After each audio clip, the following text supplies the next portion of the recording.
There were 117 cardinals and one other. He wore black. I was supposed to mop floors. That's it. That's literally all the job entailed.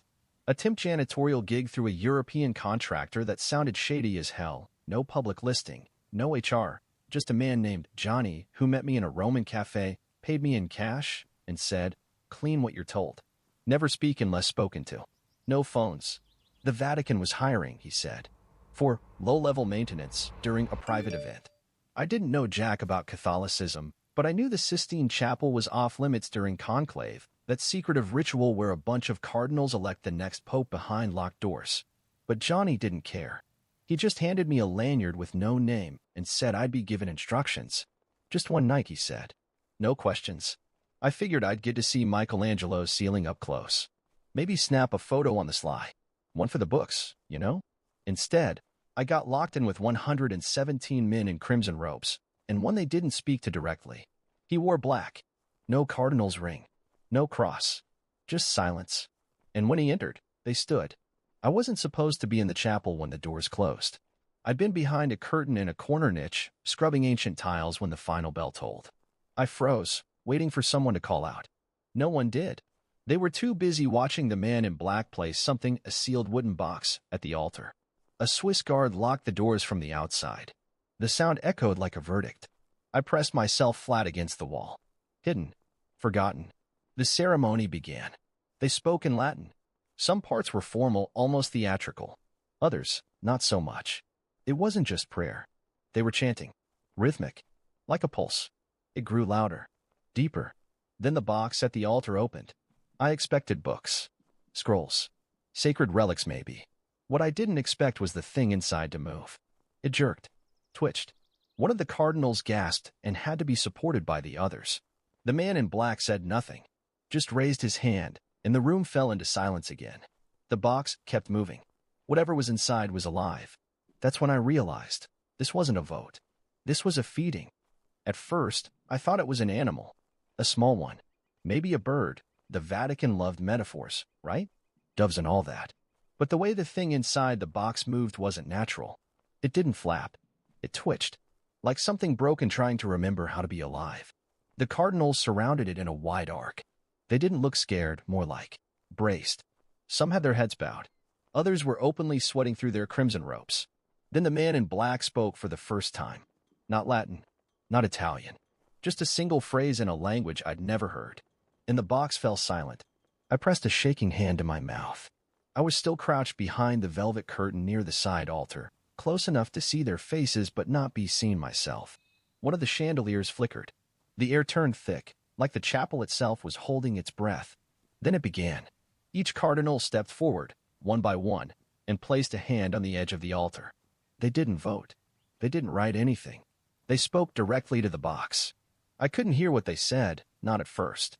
Just low murmurs, each followed by a moment of silence, and then a faint, impossible sound. A second voice, whispering back. Not human. Not right. Like something trying to imitate human speech through torn lungs. The box was responding. Each cardinal recoiled a little when it answered. Some trembled. A few clutched their rosaries like lifelines. But they all accepted it, like this was part of the ritual. Like this thing had been answering popes for centuries. And then came the 12th cardinal. An older man. Thin, pale. He hesitated before stepping forward.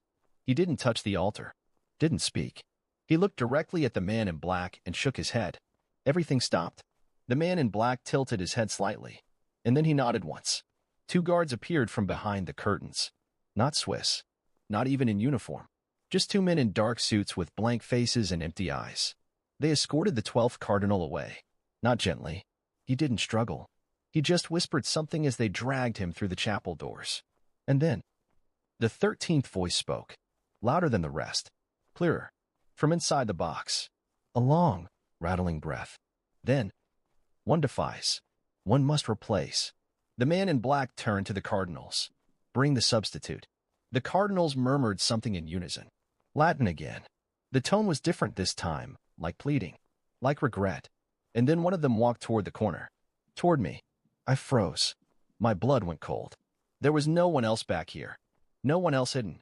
When he reached the curtain, he didn't hesitate. He pulled it back. Our eyes met. He looked me over, jeans, work boots, cleaning badge on a lanyard. A janitor. And then he whispered, "Forgive me." Before I could scream, 4 hands grabbed me from behind. They dragged me toward the altar. The cardinal stepped aside. The man in black didn't look surprised. The box was open now, and whatever was inside was no longer twitching. It was waiting. They didn't bind me. That's what scared me the most. No ropes, no threats, no gags. Just firm hands guiding me forward like I was being seated for communion, except instead of a priest with a wafer, I had a box in front of me that breathed. My boots scraped against the chapel's marble floor as they brought me to the altar. One cardinal stepped aside, refusing to meet my eyes. Another crossed himself so hard his knuckles cracked. I kept expecting someone to break character, to yell, "Stop. He's not one of us." But no one did, because they knew. I was the substitute. The 13th voice had spoken, and the 13th seat had to be filled. The man in black stood to the side of the altar now, hands folded in front of him, eyes half closed like this was just another boring part of the ceremony. His presence felt wrong. Not evil exactly, just out of sync. Like gravity bent slightly in his direction. I opened my mouth to speak, to beg, to curse, anything, but the box twitched again, and my throat locked up. Like something told my body no. The lid of the box was slightly ajar now. Not wide enough to see in, just enough to hear it breathing. Fast. Shallow. Like something starved. The man in black gestured to the altar. "Place your hands," he said. I didn't move. He didn't repeat himself. Instead, the box spoke again. My voice. Help me. Not someone else mimicking me. My exact voice. My exact fear. I staggered backward. The crowd of cardinals didn't react. Their faces were masks. Terrified, yes, but also resigned. Like this had happened before. Like the box knew how to imitate. I turned to run, and stopped cold. The chapel doors were gone. I mean gone. Not closed. Not locked. Erased. Just solid wall where an exit had been. I looked up at the fresco above me. Michelangelo's Last Judgment. Only now, the damn looked familiar. One of them had my face. I fell to my knees. "You're not supposed to be here," I whispered. "No one ever is," said a voice behind me. Not the man in black. One of the cardinals, the youngest. His accent was American. His face, pale with sweat. "I was the substitute 5 years ago," he said. "What?" "They brought me in when another refused. I was a theology student on a scholarship. Thought I was just attending a lecture. Then someone got cold feet. Next thing I knew, he gestured to the altar. I was touching that. I stared at him. He leaned in closer. But I learned something. There's always a way out. You just have to give it someone else." The color drained from my face. "No. I'm sorry." He shoved me forward. Hard. I caught myself, barely, with both hands. On the altar. The box snapped open. And inside wasn't a creature. It was a mirror. Not glass. Not a reflection. A hole. A pulsing, black eye that looked through me and saw everything. My fears. My regrets. The night I almost let someone die. The lie I told my mother before she passed. The girl I left without explanation. Every rotting secret I kept buried. It saw them. And it fed. I screamed. The eye blinked. And I saw something else. A room. A janitor's closet. A man. Me. But not me. Smiling.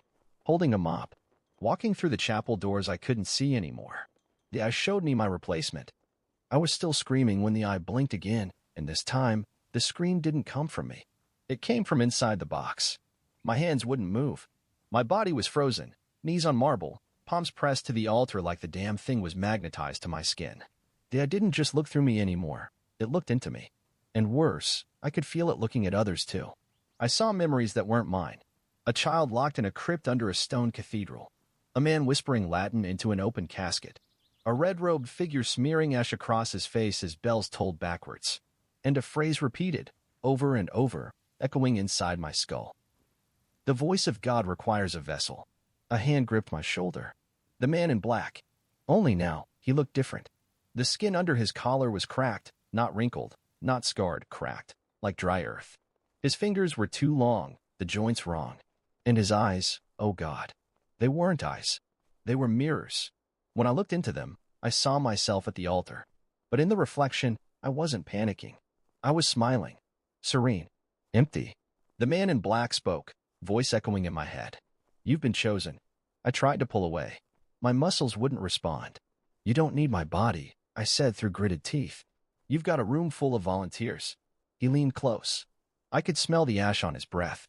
"But none of them are innocent." I blinked. "Wait. The vessel must be untouched by doctrine. No baptism. No vow. No belief." My stomach dropped. I wasn't Catholic.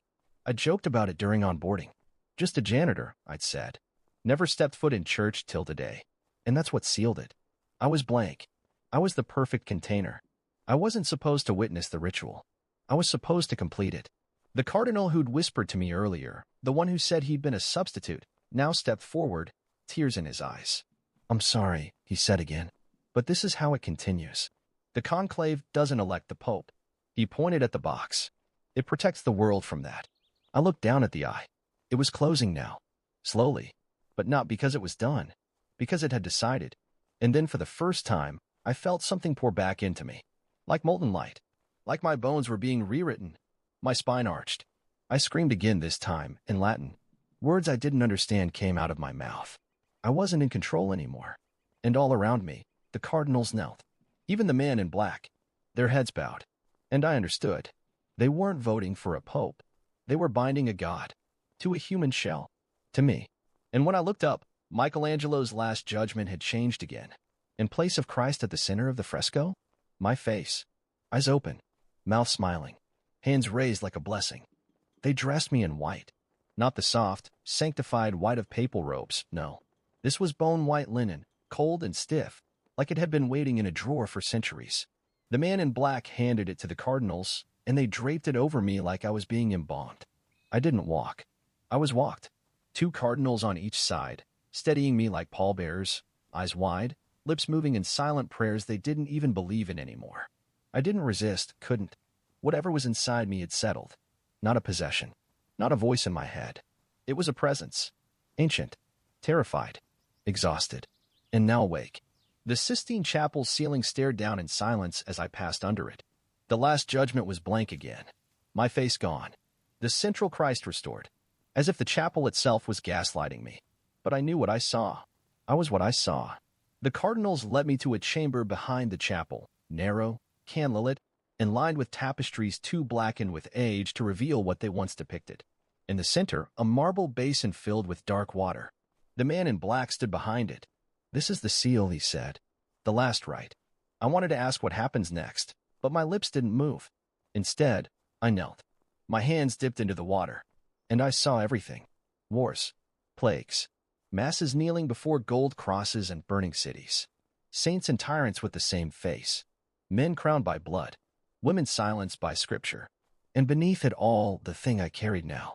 Sleeping inside centuries of ritual, passed between vessels, sustained by belief, sustained by fear. A god, yes, but not a just one. A thing born from human need, for order, for punishment, for silence. A god shaped by conclaves, fed by obedience. The man in black whispered, "You are the 13th seal, the final host. There will be no more after this." And then he did something I didn't expect. He knelt, hands open, head bowed, like I was the altar now. "I've served 1,000 years," he said, "but I cannot serve what comes next." He produced a blade, not ceremonial, personal, and before anyone could stop him, he slit his own throat. He collapsed beside the basin, silent. The cardinals didn't flinch. They'd seen this before.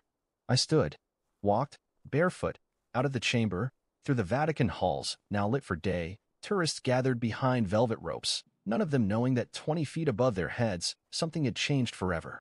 When I stepped out into the sunlight of St. Peter's Square, a gasp rippled through the crowd.